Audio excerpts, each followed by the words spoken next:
आर्यन का दोस्त अखिल, उसके साथ राजवीर, उसकी मॉम तारा सिंघानिया, आयुष्मान सिंघानिया सब इस बारे में जानने के लिए बेताब थे कि आखिर ऐसा भी क्या चल रहा है वानी की ज़िंदगी में, क्योंकि ये बात आर्यन अपनी तरफ से तो किसी को नहीं बताने वाला था। वो वानी की बहुत रिस्पेक्ट करता था और चाहता था कि हर किसी की आंखों में वानी के लिए सिर्फ रिस्पेक्ट हो। राजवीर जो उससे जानने की कोशिश करते हुए कहते हैं, मुझे पता है मेरा भाई बड़ा हो गया है, मगर इसका मतलब ये नहीं कि तू सारी चीज़ों को अकेले हैंडल करेगा आर्यन। मैं हूँ तेरे साथ। आखिर ऐसी भी क्या बात है जो तू किसी से शेयर नहीं कर रहा वानी के बारे में? क्या ऐसी कोई कॉन्फिडेंशियल बात है जो हमें पता चल जाएगी तो प्रॉब्लम हो जाएगी? आने वाले टाइम में हम उसके फैमिली मेम्बर ही बनने वाले हैं ना, हमारी फैमिली में तो आएगी वो। उसके बारे में कुछ छुपाना, this is not fair. Aryan जो अभी तक तो वानी की तरफ देख रहा था, लेकिन फिर से उसकी आंखें सख्त हो गई थी और राजवीर की तरफ देखते हुए कहता है, आर्यन के डिक्शनरी में फेयर जैसा वर्ड एग्जिस्ट ही नहीं करता।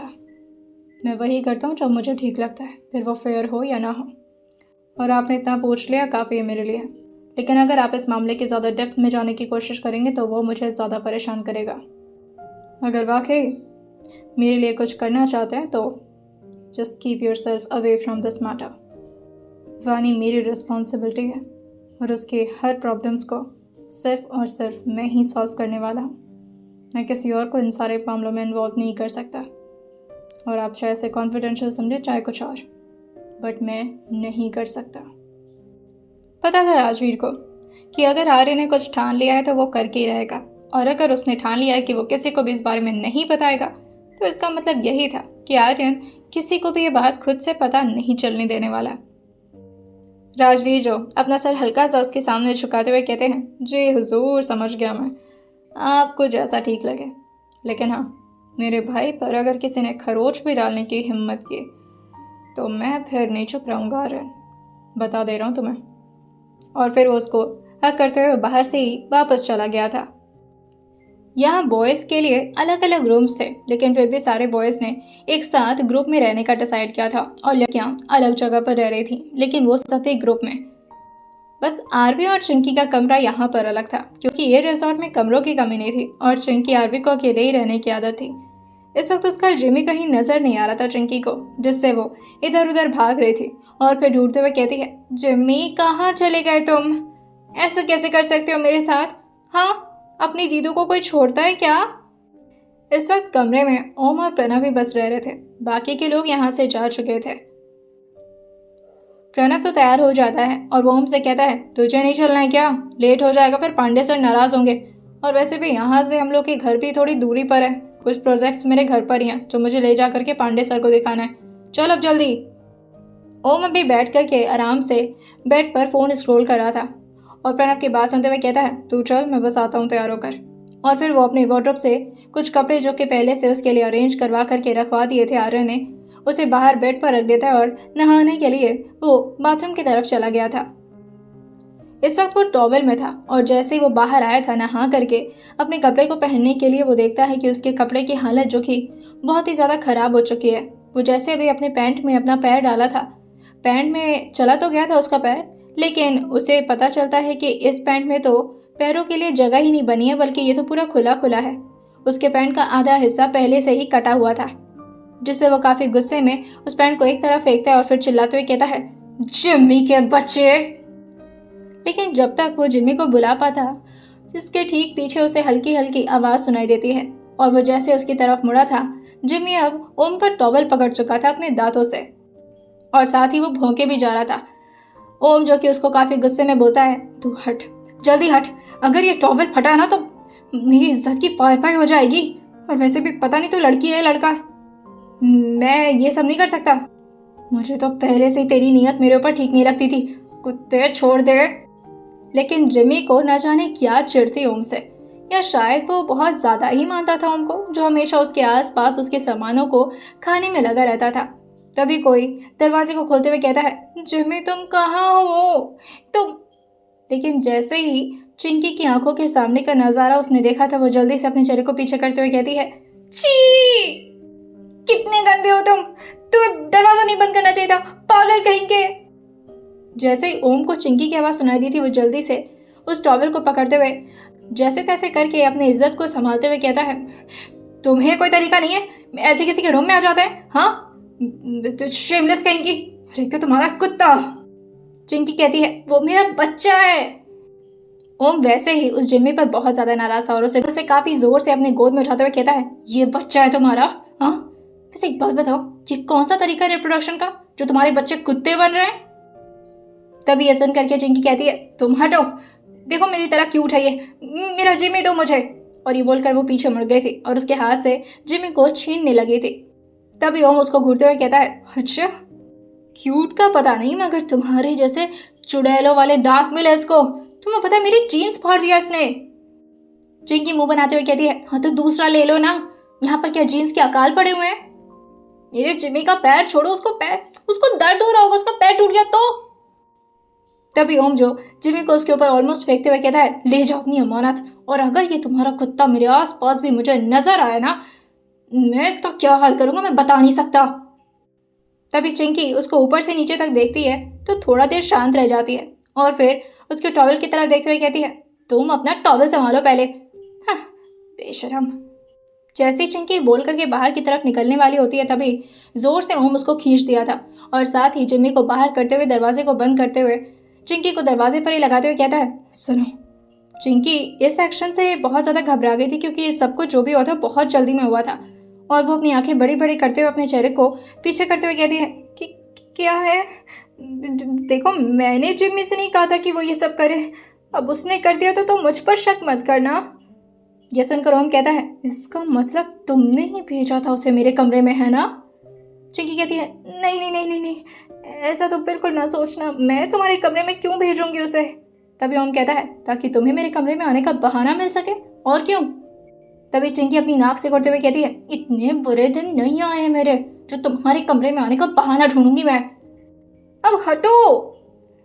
वो ये बोलते हुए ओम के सीने पर अपना हाथ रखी थी उसे अपने आप से दूर करने के लिए।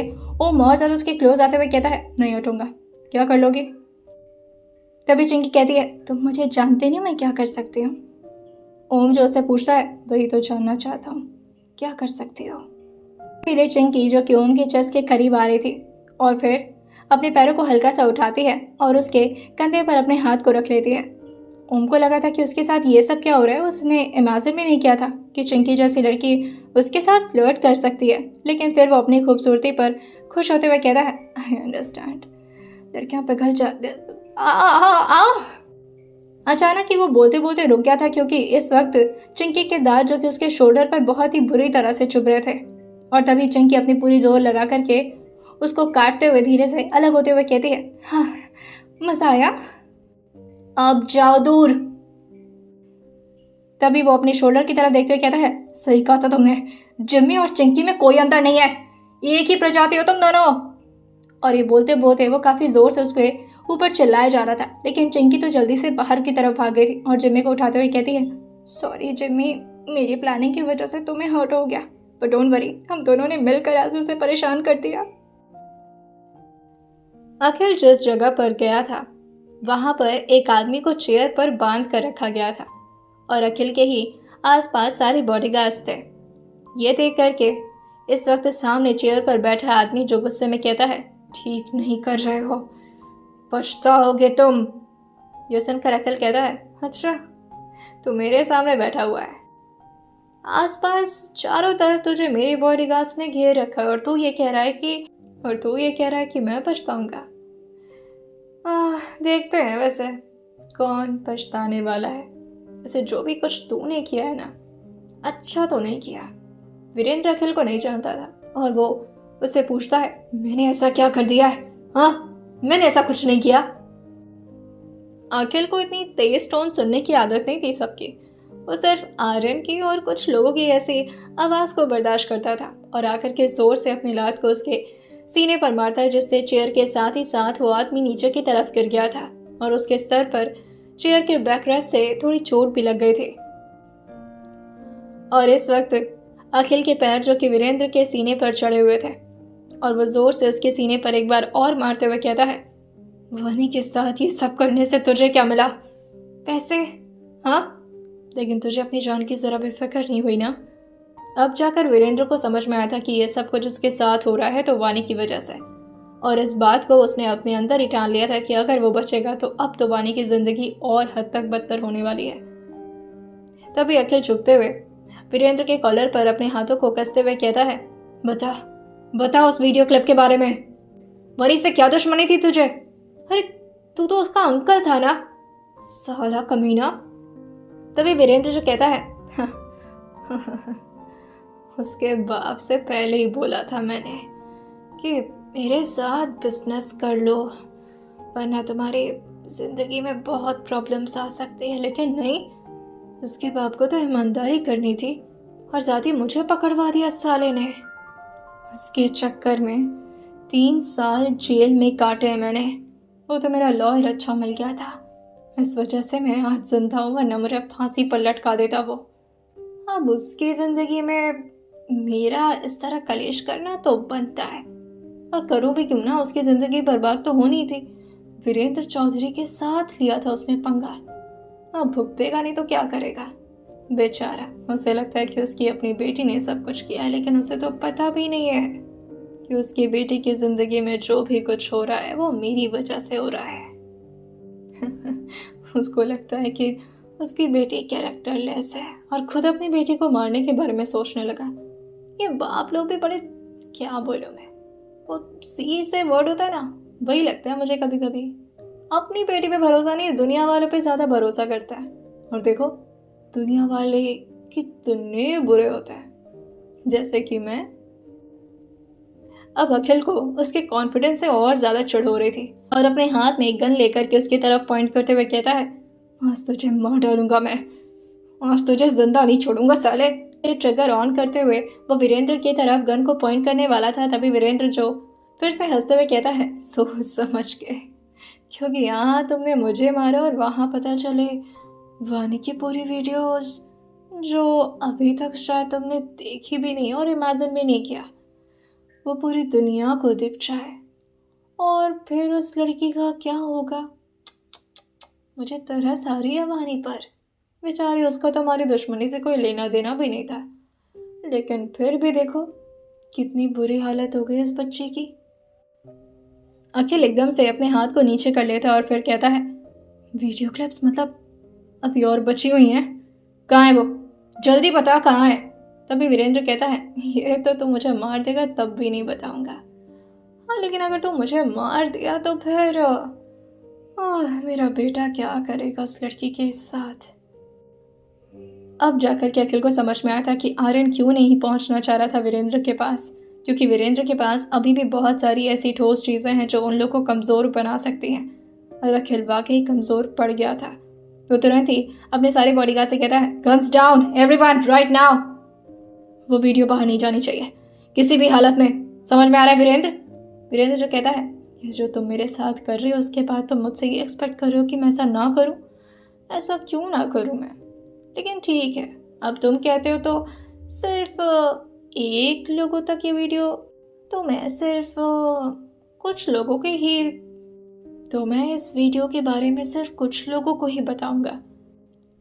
लेकिन अब अगर तुम मेरे पैर पड़ के गिड़गिड़ा कर मुझसे माफ़ी मांगो तो फिर मैं इसके बारे में कुछ सोचता हूँ। अखिल जो वीरेंद्र के हर बात को मानने के लिए तैयार हो जाता है बिना कुछ सोचे समझे, क्योंकि वानी की ज़िंदगी उसके लिए बहुत ही ज़्यादा मायने रखती थी और वानी की इज्जत के साथ वो कोई खिलवाड़ नहीं कर सकता था। और वो सबके सामने, जहाँ उसके सारे बॉडीगार्ड्स खड़े थे, उन सब के सामने अखिल अपने घुटनों पर बैठ जाता है, और जैसे ही वो घुटनों पर बैठा था उनके सारे बॉडीगार्ड्स भी अपने घुटनों पर आ चुके थे। और तभी वीरेंद्र हंसते हुए कहता है, देखा, मुझे फंसाने का नतीजा ऐसा ही होता है। अच्छे लोगों के साथ ऐसा ही होना चाहिए। अच्छे लोग खुद को सच में भगवान समझते हैं।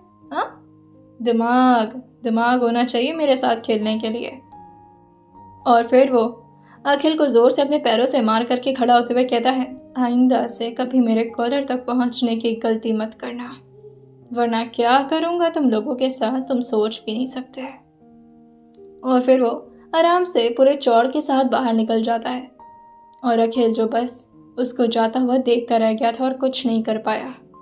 और फिर वो खुद के बारे में सोचते हुए कहता है, क्या इतना मजबूर हो चुका हूँ मैं जो गलत के सामने इस तरह घुटने टेकने पड़ रहे हैं मुझे।